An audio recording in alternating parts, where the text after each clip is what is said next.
So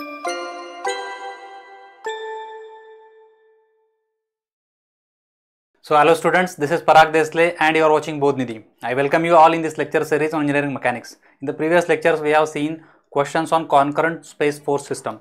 Equilibrium के questions हमने देखे, उसको कंटिन्यू करेंगे. Let us see this question क्या दिया है. There is a balloon, 3 cables are used to tether a balloon. इस balloon को tether करने के लिए, मतलब जब ये होल्ड पे होता है, जब इसको रोका जाता है तो इसको ऐसे बांध के रखा जाता है. सही है. As shown, determine the vertical force P. अब यहाँ से क्या होगा, इस बलून के जो अंदर गैस है उसको ऊपर उठाने की कोशिश करेगा और उस वजह से वर्टिकल फोर्स P एग्जर्ट हो रहा है उस बलून के ऊपर, exerted by the balloon at point A. मतलब वो बलून इन केबल्स के ऊपर फोर्स एग्जर्ट कर रहा है ना, केबल्स के अंदर टेंशन क्रिएट होगा उस बलून की वजह से. बलून ऊपर उठना चाह रहा है तो उन केबल्स में टेंशन आएगा और उस टेंशन का पॉइंट ए के ऊपर एक अपवर्ड फोर्स, रिजल्टेंट फोर्स जो रहेगा अपवर्ड रहेगा, जो कि बलून एट ए फाइंड करने को बोला है. Find determine the vertical force P exerted by the balloon on this at this point A, by the balloon at point A, knowing that the tension in the cable AB, तीनों cable में से AB का tension दे दिया है, कितना है 259 Newton. जैसे मैंने पहले भी बताया था लास्ट क्वेश्चंस में कि आपको इसमें 4 फोर्सेस वाला क्वेश्चन जनरली आता है, जिसमें आपको एक फोर्स दिया रहेगा, बचे हुए 3 फोर्सेस आपको निकालने रहेंगे, जिसमें से इस प्रॉब्लम में बोला है कि एक ही फोर्स निकालने को बोला है, लेकिन आप अकेला फोर्स निकाल नहीं पाओगे, उसके लिए आपको बचे हुए 2 भी निकालने ही पड़ेंगे. सही है. सो इन अ वे आपको बचे हुए 3 फोर्सेस निकालने हैं इस केस में. तो इसका फ्री बॉडी डायग्राम हमें जब निकालना होता है, जैसे मैंने बताया है कि उस पॉइंट का फ्री बॉडी डायग्राम हमेशा निकालना है. अगर कोई पोल रहेगा तो पोल का फ्री बॉडी डायग्राम नहीं निकालना है, बलून रहेगा तो बलून का फ्री बॉडी डायग्राम नहीं निकालना है, कोई बॉक्स अगर टंगा हुआ है तो बॉक्स का फ्री बॉडी डायग्राम नहीं निकालना है. किस पॉइंट का, किसका फ्री बॉडी डायग्राम निकालना है, पॉइंट का फ्री बॉडी डायग्राम निकालना है. कौन सा पॉइंट चाहिए जिसपे ये चारों फोर्सेस कॉन्करेंट रहेंगे, कौन सा ऐसा पॉइंट है जिसके ऊपर ये चारों फोर्सेस कॉन्करेंट रहेंगे, तो वो पॉइंट ए है.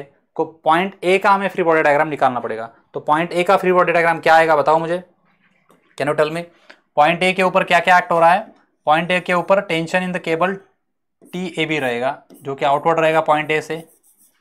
फिर दूसरा टेंशन क्या रहेगा, TAC रहेगा, जो भी आउटवर्ड रहेगा, tension in the cable TAC.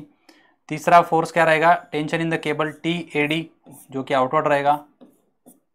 और ये तीनों फोर्सेस क्यों तैयार हो रहे हैं, क्योंकि ये बलून इसके ऊपर अपवर्ड फोर्स P एग्जर्ट कर रहा है, जिनका नाम उन्होंने P दे के रखा है प्रॉब्लम में. तो ये 4 फोर्सेस इसके ऊपर आने वाले हैं. तो ये उसका फ्री बॉडी डायग्राम हो गया पॉइंट ए का. यहाँ पे उसको बाजू कर लेता हूँ. तो FBD सबको क्लियर है पॉइंट ए की. अब बाद में हम क्या करते हैं, हम सारे वेक्टर जो होते हैं, ये 4 वेक्टर्स है इधर, तो चारों वेक्टर्स का इक्वेशन लिखने के लिए हमें चाहिए उन पॉइंट्स के कोऑर्डिनेट्स. कौन कौन से पॉइंट्स के कोऑर्डिनेट हमें चाहिए होंगे, point A, B, C and D, in 4 points के हमें कोऑर्डिनेट चाहिए होंगे. तो उसके लिए हम क्या ऑब्जर्व करेंगे, कहाँ पे ओरिजिन है उसको ऑब्जर्व करो पहले, और उस ओरिजिन को यूज करके point A, B, C and D, इन चारों पॉइंट्स के क्या करने हैं, हमें कोऑर्डिनेट्स फाइंड करने हैं. बताओ मुझे पॉइंट A का कोऑर्डिनेट क्या आएगा, ऑब्जर्व करो.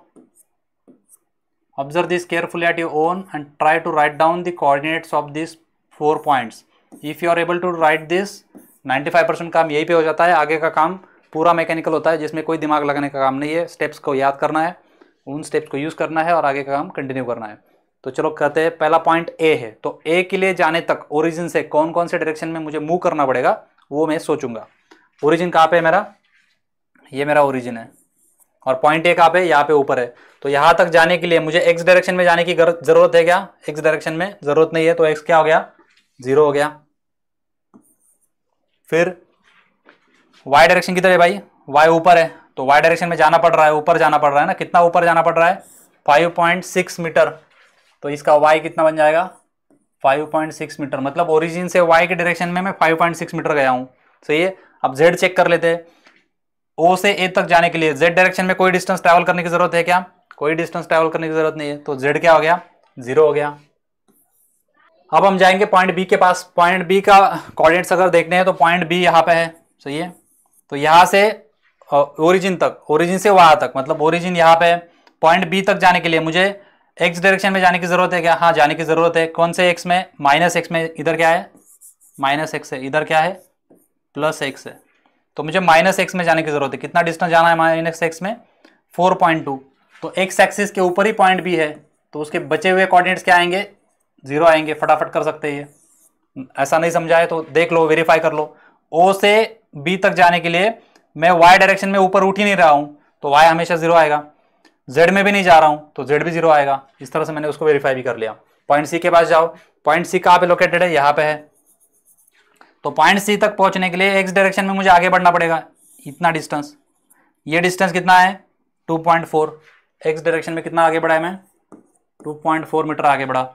और फिर मुझे कौन सी डायरेक्शन में जाना पड़ेगा? ऊपर उठने की जरूरत नहीं, तो Y 0 है, XZ प्लेन में है वो, सही है। और फिर मुझे Z डायरेक्शन में, पॉजिटिव Z में, इस डायरेक्शन में जाना पड़ रहा है। तो इस तरह ये कितना डिस्टेंस है? 4.2 मीटर है। तो 4.2 मीटर इस तरह से यहाँ पे दे दिया। अभी आप अगर नंबर्स को ऑब्जर्व करोगे तो आपको पता चलेगा कि ये नंबर जानबूझ के ना 2.4, 4.2 ऐसे दिए हुए हैं, तो ये आपकी आंखों को मतलब कंफ्यूज करते हैं। तो ठीक से पूरे होशो आवाज से काम करना है। पॉइंट सी हो गया। पॉइंट डी के पास जाएंगे। पॉइंट डी कहाँ पे है भाई? पॉइंट डी जेड एक्सिस के ऊपर है, और कौन से डायरेक्शन में? माइनस जेड की तरफ जा रहा है, सही है। पीछे माइनस जेड होता है, तो एक्स 0 आएगा, वाई 0 आएगा, क्योंकि वो जेड एक्सिस के ऊपर है। तो एक्स 0 हो गया, वाई इसका 0 हो गया। फिर बचा कौन? जेड। जेड कितना जा रहा है पीछे? वो पीछे उसका माइनस 3.3 जाना पड़ेगा। सो 3.3 माइनस आएगा। So in this way we have found all the coordinates of all 4 points. हो गया यहाँ तक क्लियर? ये काम होने के बाद हमारा आगे का प्रोसेस जो होता है वो बहुत ही सिंपल होता है। हर बार हमें वही करना होता है। सो हम starting with the first vector, इस तरह से लिखते हैं हम, vector T A B is equal to what? उसका मैग्नीट्यूड, टी ए बी का मैग्नीट्यूड इस तरह से लिखेंगे, उसके ऊपर बार नहीं देंगे। ये मैग्नीट्यूड हो गया, बार दे दिया तो वेक्टर बन जाता है। फिर ब्रैकेट में क्या आएगा? ए बी है तो बी माइनस ए करना है। 4.2 माइनस 0 मतलब 4.2 रहेगा। एक्स का यूनिट वेक्टर आई बार हो गया। फिर y का unit vector 0 minus 5.6, so minus 5.6 जे बार हो जाएगा। फिर 0 माइनस 0, 0 के बार। इसको निग्लेक्ट नहीं करना है, इसको लिखना है 0 के बार। इस तरह से हमने ये ऊपर का टर्म्स कंप्लीट कर लिया। इसको पूरा डिवाइड करना पड़ेगा अंडर रूट ऑफ इन 3 कांस्टेंट्स का स्क्वायर का addition, 4.2 square plus 5.6 square plus 0, सही है। ये इसको इस कांस्टेंट से डिवाइड करो, इसको इस कांस्टेंट से डिवाइड करो, और इसको इस कांस्टेंट से डिवाइड करो, और अपडेटेड फॉर्म लिख दो। क्या आएगा बताओ? 4.2 डिवाइड बाय दिस कांस्टेंट कितना आता है? ये जो कांस्टेंट की वैल्यू है 7 आ रही है। ये जो अंडर रूट है ना, ये इस टोटल अंडर रूट की वैल्यू कितनी आ रही है? 7 वैल्यू आ रही है। तो इस 4.2 डिवाइड बाय 7 कितना आता है? 0.6 टाइम्स आई। तो पहला कांस्टेंट हमें मिल गया प्लस 0.6 टाइम्स आई बार, सही है। प्लस माइनस केयरफुली ऑब्जर्व करना है, उसमें छोड़ना नहीं है।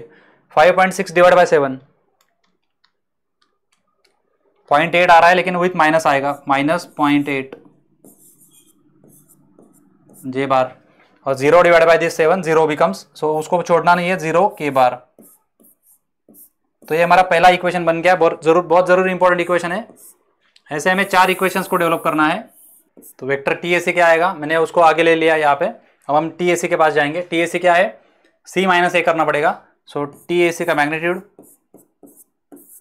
सी minus A, 2.4 minus 0 2.4 times I bar. 0 minus 5.6 मतलब माइनस 5.6 जे बार। 4.2 माइनस 0 मतलब 4.2 के बार, divide by under root of 2.4 square plus 5.6 square plus 4.2 square. Simplify कितना आता है? ये जो टर्म है ये 7.4 आया है। सो 2.4 divide by 7.4, 0.32 times I bar, 0.76 times J bar minus आएगा, एंड 0.57 टाइम्स के बार प्लस आएगा।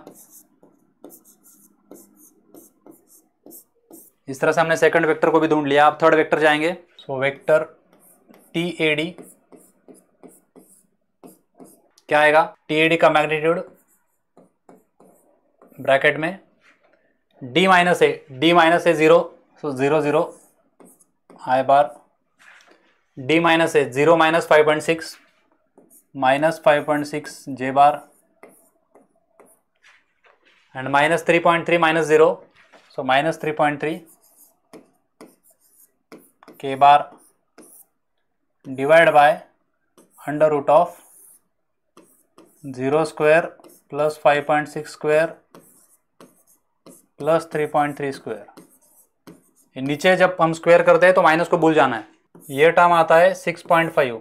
तो अब करो फटाफट, TAD का magnitude multiply by 0 divide by 0, this quantity is I bar, minus 5.6 divide by 6.5 0.86 minus 0.86 J बार और 3.3 डिवाइड बाय 6.5 माइनस 0.51 K बार।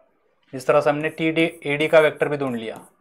अब लास्ट में कौन बचा है, अभी हमारा P वेक्टर बचा है। P वेक्टर क्या रहेगा, वर्टिकल है वो, इसलिए क्या आएगा, P का magnitude 0 times I bar plus 1 times J bar plus 0 times K बार। ये हमारा P का वेक्टर है क्योंकि वो वर्टिकल है और वर्टिकल हमारा इस केस में Y है, सही है। तो इसलिए हमने इसको इस तरह से लिखा। अगर ये हमारा P फोर्स हॉरिजॉन्टल होता तो यहाँ पे 1 टाइम्स I बार आता, बाकी दोनों जीरो होते। अगर Z के अलॉन्ग होता तो ये पहले 2 जीरो होते, 1 टाइम्स K बार होता, सही है। अब ये 4 वेक्टर्स हमें मिल गए हैं तो हम summation fx equal to 0, summation fy equal to 0 and summation fg equal to 0, ये 3 साइमल्टेनियस इक्वेशंस अप्लाई करेंगे और बचे हुए कॉन्स्टेंट्स को, 3 अननोन्स को फाइंड करेंगे। तो करो फटाफट, जिसमें से हमें पता है दिया हुआ कौन सा फोर्स है। देखो दिया हुआ फोर्स कौन सा है, AB का मैग्नीट्यूड 259 दे दिया है। AB का मैग्नीट्यूड कितना है, 259। तो यहाँ पे मैं इसको 259 कर लेता हूँ। ये कितना दिया है, 259 दे दिया है, सही है। So now let us write down the equation. First क्या आएगा, summation fx equal to 0, summation fx equal to 0 में क्या आएगा, देखो सारे I वाले कॉम्पोनेंट्स हमें लेने हैं। I वाले कहाँ से, यहाँ से 0.6 टाइम्स 259। सो पहला आता है 259 इंटू 0.6 प्लस है क्या, हाँ प्लस है। दूसरे TAC का I कॉम्पोनेंट देखो 0.32 टाइम्स TAC, प्लस है दोनों, प्लस 0.32 टाइम्स TAC हो गया दूसरे फोर्स का I कॉम्पोनेंट। तीसरे फोर्स का I कॉम्पोनेंट देखो 0 है, यहाँ पे I 0 है तो ये TAD का 0 हो जाएगा, प्लस 0 लिख लेता हूँ। और चौथे फोर्स का I कॉम्पोनेंट P इंटू 0, वो भी 0 ही आएगा, plus 0 is equal to what, 0। पूरे इक्वेशन में TAC अननोन है, सिंप्लीफाई करो TAC मिल जाएगा। एक मिनट, मैंने यहाँ पे गलती कर दिया है, ये जो 0.6 है माइनस आएगा। देखो यहाँ से शुरू करते हैं हम, वेरीफाई दिस। यहाँ पे देखो TAB का ये जो है ये माइनस 4.2 आना चाहिए। बी के कोऑर्डिनेट्स मैंने गलत कर दिए। देखो पॉइंट B जो है वो माइनस में जा रहा है ना, तो ये माइनस 4.2 आएगा, माइनस x में। तो यहाँ पे माइनस भूल गया था मैं। तो देखो एक गलती आपका शुरू में हुआ है तो आपका आगे तक सब कुछ गलत हो जाता है। सो ये माइनस 4.2 आएगा, इसको करेक्ट करो। आपने अगर सही किया है तो अच्छी बात है, अगर आपका भी गलत हो गया है तो इसको करेक्शन कर लो। माइनस 4.2 यहाँ पे मतलब BA में अफेक्ट करेगा, वो AB में माइनस 4.2 माइनस 0, तो ये माइनस 4.2 आएगा। उसकी वजह से ये भी माइनस 0.6 हो जाएगा। देखो यहाँ पे मैंने करेक्शन किया, यहाँ पे करेक्शन किया, यहाँ पे करेक्शन किया, वही चीज यहाँ पे भी आएगी। देखो ये माइनस 4.2, ये माइनस 0.6, तो ये माइनस 0.6 में यहाँ पे लूंगा तो ये माइनस आंसर आएगा इसका। ये करेक्शन आपको करना है, सही है। अब ये उधर जाके प्लस हो जाएगा तो कितना आता है, 259 इंटू 0.6 डिवाइड बाय 0.32, तो 485 आ रहा है आपका TAC। यहाँ से हमें मिलता है TAC इज 485.63 न्यूटन। फिर क्या करेंगे, सेकंड इक्वेशन अप्लाई करेंगे, summation Fy equal to 0। Summation Fy equal to 0 में क्या क्या आएगा, देखो सारे J वाले कंपोनेंट्स को ऑब्जर्व करना है। J क्या आएगा, TAB मतलब 259 टाइम्स J मतलब minus 0.8, so it is minus 259 into 0.8 आपका माइनस है। ये J का टर्म हो गया पहले वेक्टर का। दूसरे वेक्टर का J का टर्म देखो TAC टाइम्स माइनस 0.76 और हमें TAC पता है 485, सो माइनस 485.63 इंटू मतलब ये TAC हो गया इंटू -0.76, तो माइनस मैंने बाहर ऑलरेडी ले लिया है तो 0.76 आएगा यहाँ पे। और क्या है जे का तीसरा वेक्टर का टर्म देखो, T AD times -0.86 T AD, so तीसरा टर्म आएगा -0.86 टाइम्स टी एडी, सही है। और लास्ट वाला जे टर्म क्या आएगा, पी टाइम्स जे, सो ये प्लस पी आएगा, plus P is equal to 0। तो इसमें दो अननोन है तो ये डायरेक्ट सॉल्व नहीं होगा, तो हमें क्या करना पड़ेगा, तीसरा बाउंड्री कंडीशन, तीसरा कंडीशन ऑफ इक्विलिब्रियम अप्लाई कर दे, हमें पहले टी एडी निकालना पड़ेगा और वहां से हमें पी मिलेगा बाद में। तो इसको इक्वेशन नंबर 2 कुछ नंबर दे दो, फिर हम अभी नेक्स्ट पेज पे जाएंगे जहां पे हमने लास्ट वाले टर्म्स को कंपेयर करना है, सम करना है और इक्वल टू 0 करना है। Summation F ji equal to 0, so summation F ji equal to 0 में क्या क्या आएगा देखो, फर्स्ट वेक्टर का लास्ट वाला टर्म 0 के है तो 0 आ जाएगा, पहला टर्म पहले वेक्टर का 0 हो गया, आगे बढ़ो। दूसरा वेक्टर क्या है देखो, 0.57 प्लस में है times T A C, plus 0.57 times T A C, T A C हमने वैल्यू ढूंढ लिया है, टी ए सी कितना है 485.63।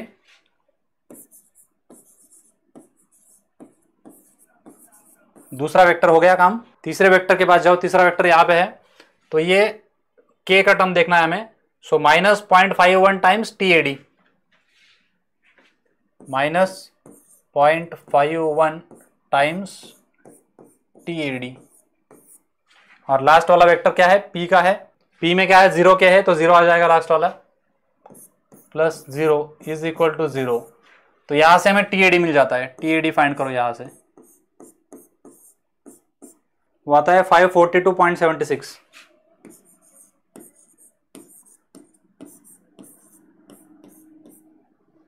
और ये वैल्यू पिछले वाले इक्वेशन में डाल के हम P निकाल लेंगे, पिछला वाला इक्वेशन में कॉपी कर लेता हूं। तो इस इक्वेशन में क्या करना है, हमें ये वाला जो है टी एडी डाल देना है, इंटू टी एडी की वैल्यू कितनी है 542.76, ये मैंने डाल दिया यहां से। तो इस पूरे इक्वेशन में P अननोन हो गया तो उसको फाइंड करो, तो P का आंसर आता है 1043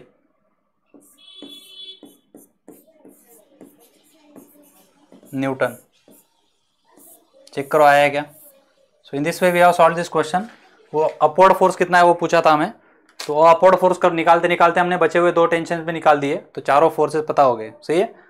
सो that is how we have solve this question. इसके सिमिलर क्वेश्चन में होमवर्क दे देता हूँ आपको, इसको देखो, सिमिलर टाइप का क्वेश्चन है, अपवर्ड फोर्स 800 न्यूटन दिया है यहाँ पे और बचा हुआ टेंशन निकालने को बोला होगा। देखो 4 फोर्सेस है, 3 केबल है, देख लो A B A C and A D, there are 3 cable, so there will be 3 tensions and 1 upward force. ये चारों फोर्सेस मिलके इक्विलिब्रियम में है, एक ही पॉइंट पे आ रहा है, कॉन्करेंट फोर्सेस सिस्टम है और स्पेस में है, तो इसको हमें वेक्टर मैकेनिक्स यूज करके सॉल्व करना पड़ेगा। तो 800 न्यूटन मतलब चारों में से एक फोर्स दिया हुआ है, बचे हुए 3 टेंशन निकालने को बोले होंगे। देखो 3 रॉड्स, अभी ये वायर के बजाय रॉड बोल रहा है, मीटिंग एट पॉइंट ए के ऊपर आ रहा है shown in figure, find the magnitude of the tension developed in each rod A B A C and A D. तो इन चारों को निकालना है, इसके लिए क्या लगेंगे आपको, चारों पॉइंट्स के कोऑर्डिनेट्स लगेंगे, जो कि मैं निकाल के देता हूँ।